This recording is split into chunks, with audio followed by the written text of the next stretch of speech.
Hi, good evening friends.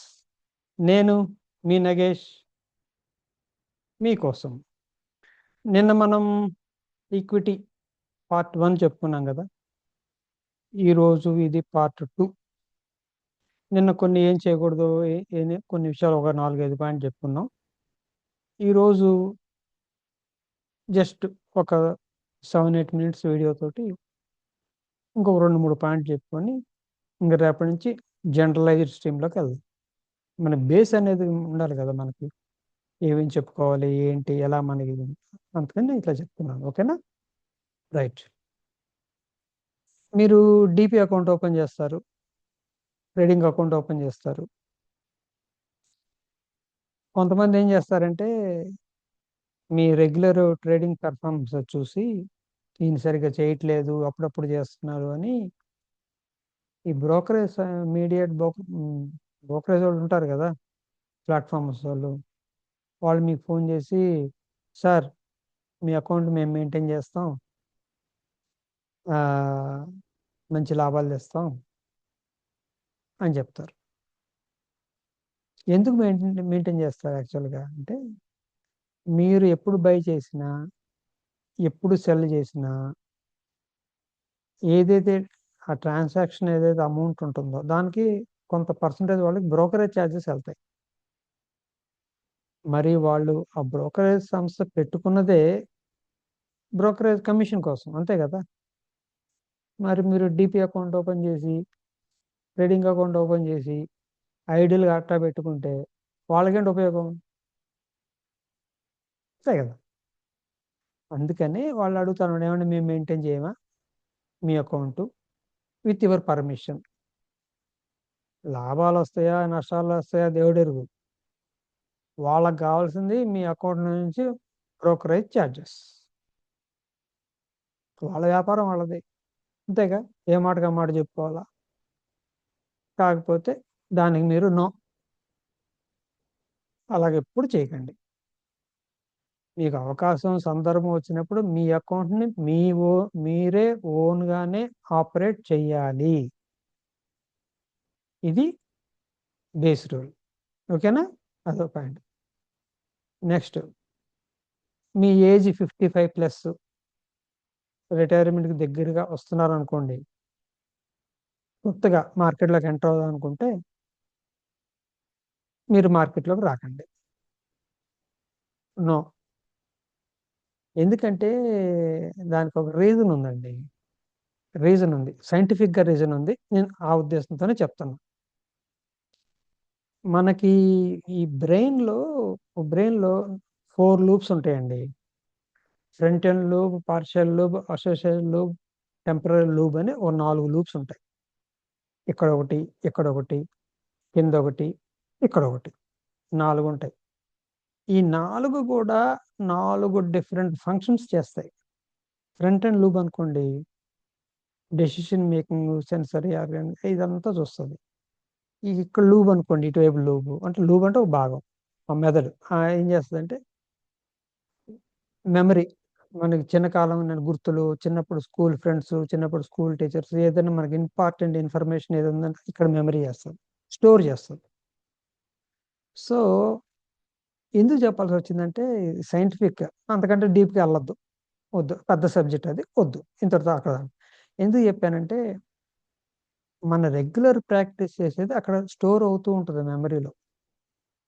ఆ experience మీకు ముందు నుంచి ఉంటే మీకు 55-60 ఇయర్స్ వచ్చినా మీ బ్రెయిన్ ఆ మెమరీ ట్యూన్ అయిపోతుంది అనమాట.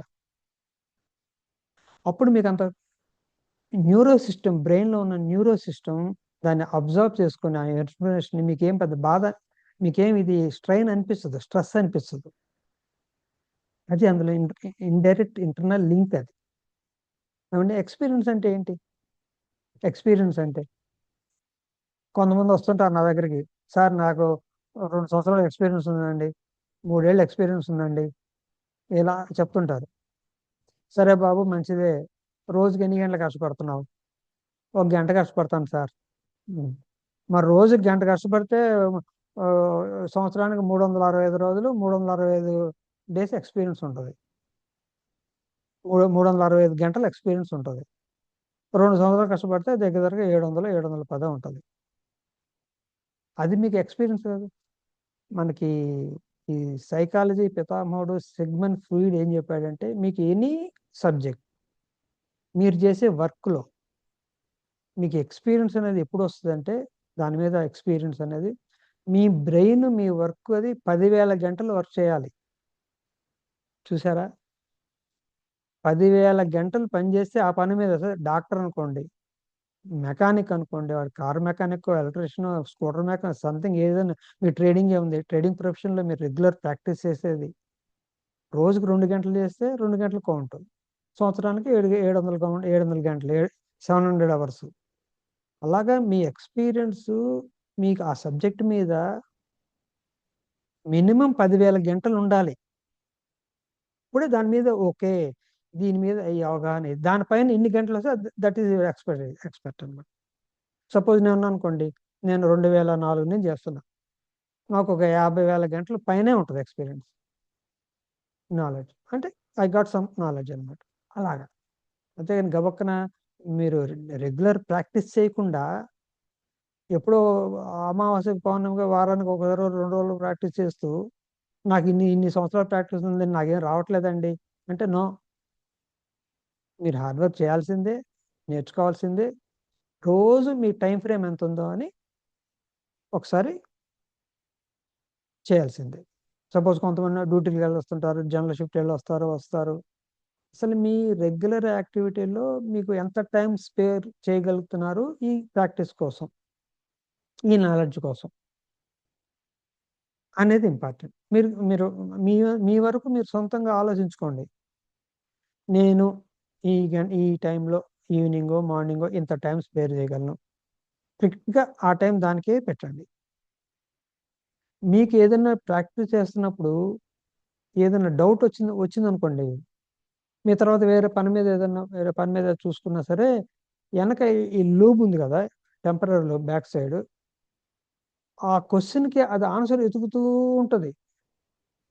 That is true. మనకి ఏదైనా సమస్య వచ్చినప్పుడు ఇదే కాదు, ఏదైనా బయట సమస్య వచ్చినప్పుడు మనం తర్వాత రిలాక్స్ ఉన్నప్పుడు మనకి తెలియకుండా దాని సమస్యకి పరిష్కార మార్గం వెతుకుతూ ఉంటది. ఏం చేయాలి? ఏం చేయాలి? ఏం చేయాలి అని. That is the beauty of brain. మనకి ఇచ్చినటువంటి ఈ బ్రెయిన్ తాలూకా న్యూరో సిస్టమ్, బ్రెయిన్ అంత ఉంటది.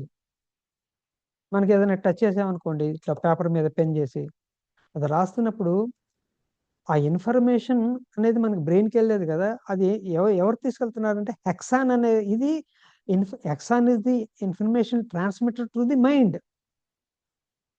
సో ఇది సబ్జెక్ట్, ఇంకా అంతకన్నా డీప్ వెళ్ళదే, ఇదంతే. సో అలాగా మీరు నేను ఎందుకు చెప్పాల్సి వచ్చిందంటే, ఇదంతా చిన్నగా మీరు రెగ్యులర్గా ప్రాక్టీస్ చేస్తే మీకు ఎక్స్పీరియన్స్ గెయిన్ చేయడం కోసం. ఓకే అండి. అలాగే అలాగే మార్కెట్లో ఏ అనేవాడు ఒకడు ఉన్నాడండి, బి అనేవాడు ఒకడు ఉన్నాడు. బి అనేవాడికి లాభాలు వస్తున్నాయి, ఏ అనేవాడికి డెసిషన్ మేకింగ్ లాగా నష్టాలు వస్తున్నాయి. మరి బి అనేవాడికి లాభం వస్తుంది అంటే, బి అనేవాడు ఏ అనేవాడి కంటే ఏదో ఒక పిసర తెలియక గొప్పగా చేశాడు వాడు. అంతేగా, డెసిషన్ మేకింగ్ తీసుకున్నాడు ఎక్కడో. అంటే ఏ అనేవాడి కంటే బి అనేవాడు డెసిషన్ మేకింగ్లో కొద్దిగా అడ్వాన్స్గా మంచిగా ఆలోచన తీసుకున్నాడు. దట్ ఈస్ కాల్డ్ ఎక్స్పీరియన్స్ కదా. టైం అయిపోతుంది, 9 నిమిషాలు దాటినట్టుంది. ఓకేనా, ఈ రోజుకి చిన్న వీడియో తాపేద్దాం, రేపటి నుంచి మెల్లగా సబ్జెక్ట్లోకి వెళ్దాం. ఓకేనా, right. This is Nagesh signing off. By by. జై హింద్.